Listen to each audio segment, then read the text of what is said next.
Now in transforming our lives, we don't start with attitude. We don't start with the inspiration here. We start with education.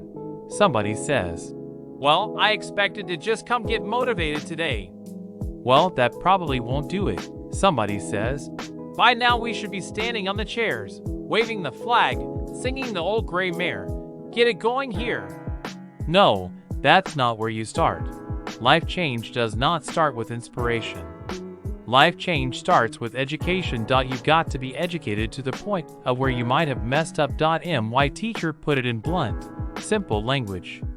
He only went to the 9th grade in school, so he put it in simple language I could understand. He said, "Mr. Rohn, after 6 years living in America, healthy, American male, 25 years old, been working 6 years, 1 year of college, pennies in your pocket, nothing in the bank, behind on your promises."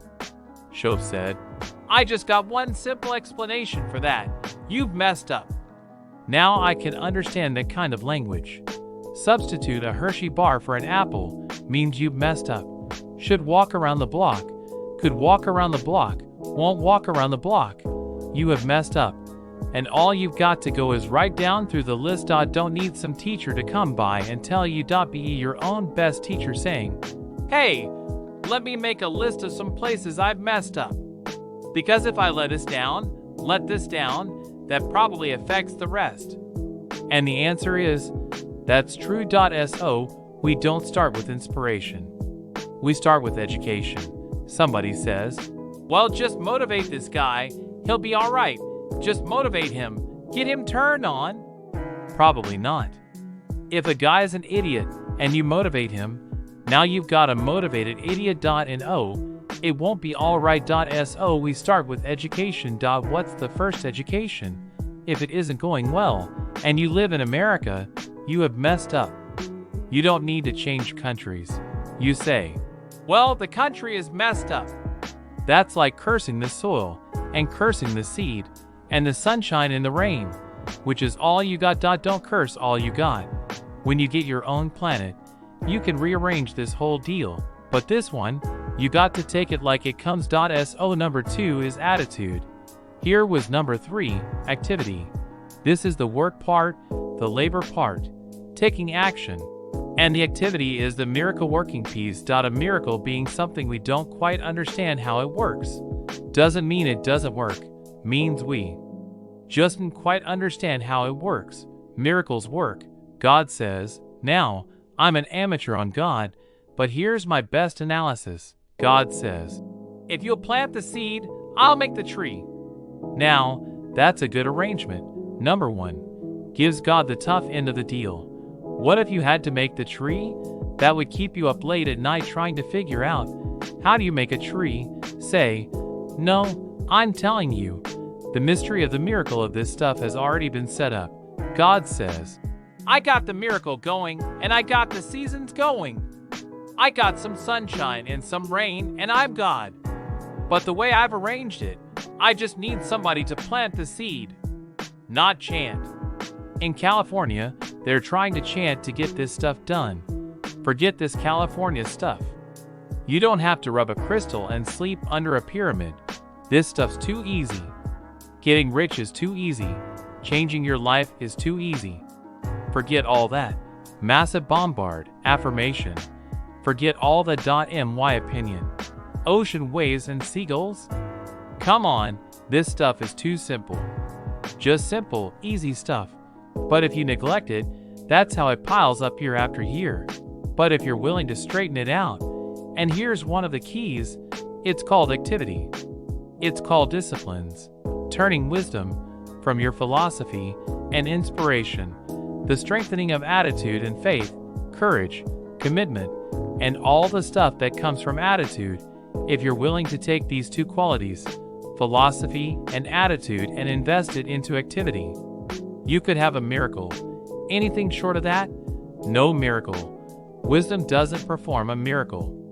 Attitude doesn't perform a miracle. The only thing that performs the miracle of increase, called equity, is called putting wisdom and attitude into discipline, into labor.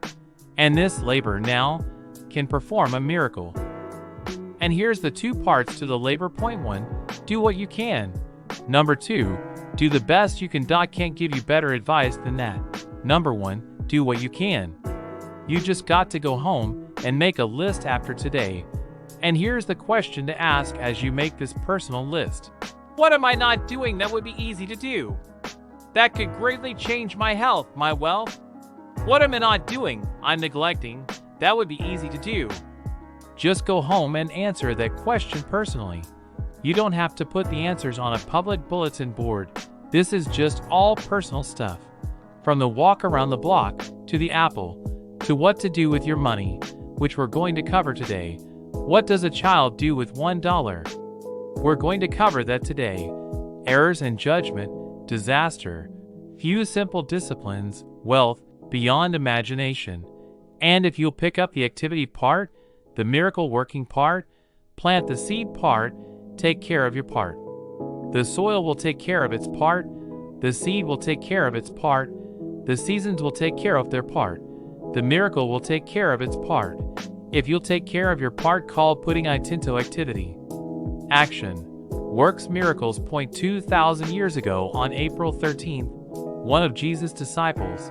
Now again, I'm an amateur on the Bible, but as best as I can remember it.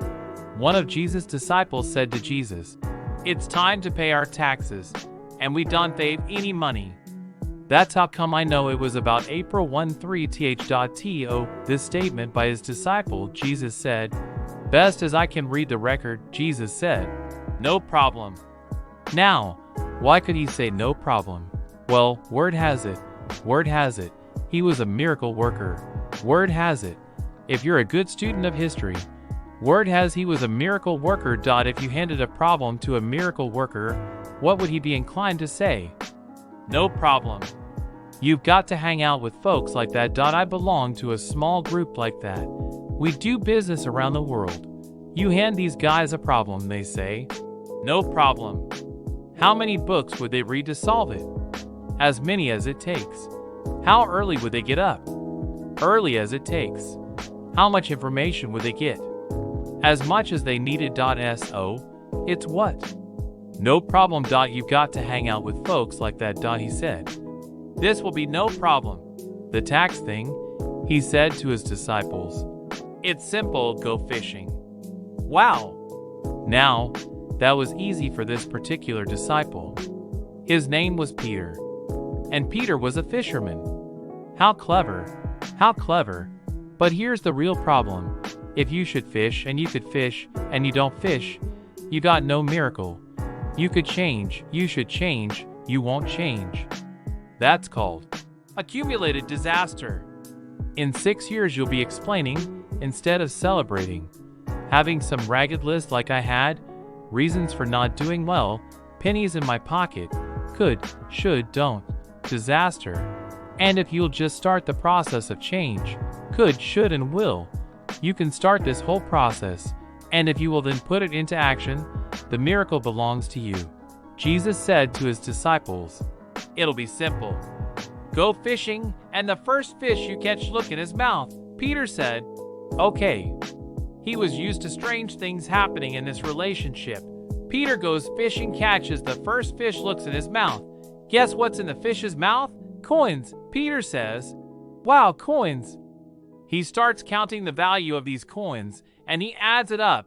Guess how much it added up to? Exactly enough money to pay his taxes and Jesus' taxes, which gives you Jesus' position on taxes. Now, we call that what? A miracle, only because we don't quite understand how it works. It doesn't mean it doesn't work. It simply means we don't quite understand how it works. But here's how you get a miracle going for your life. Number 1, do what you can. Get a list of the stuff you could do and you haven't done, postponed, and start cleaning that up. You can't start at a better place for personal change. It'll affect your bank account, affect your future, affect your income, affect everything.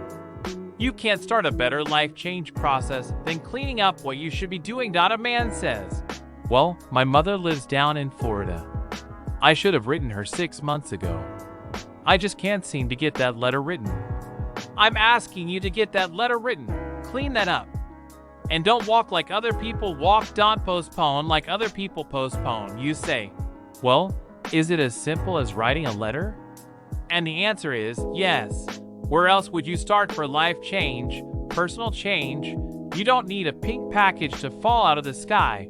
You don't need massive bombard preconscious, subconscious. Practice channeling. Find a 2,000-year-old guru. You don't need any of that stuff. Pass on all that. Kids are afraid of that stuff. Too much of it, you'd be out on a limb with Shirley. Don't pass on all that stuff. This stuff's too easy. This stuff's too simple. It's called take action. Number 1, on neglect, on errors in discipline. Number 2, start setting up some disciplines. And if you'll do that, you'll perform a miracle. Now here's the second part of the miracle. Number 1 is do what you can. Here's number 2, do the best you can. If that's not your philosophy, I would ask you to amend it. Let me give you the best of ancient script. Here's what it says. Whatever your hands find to do, do it with all your might. Do it with all your strength. And do it with all your power. What a good philosophy. That kind of philosophy will revolutionize your life. If you haven't picked it up late, guy slips in late, company doesn't seem to mind, slips out early, first one in the parking lot heading for happy hour, stretches his break, comes early for lunch, late back from lunch. Company doesn't seem to notice, guy says, best as I can calculate, I'm putting in about a half a day's work, and I'm collecting a full day's pay. And the guy says, I got it made. Little does he know, the seeds of his own disaster are already being sown by the weakness of his own personal philosophy. It's not the economy that's going to determine your next 6 years. It's your philosophy about labor and about activity and about miracle and soil and seed and sunshine and rain and the economy and the banks and the money and the companies and the schools and what's going on. It's your philosophy, your attitude, and then your ability to take action. All of that we call the process of life change, miracle working. Number 1, do what you can. Number 2, do the best you can.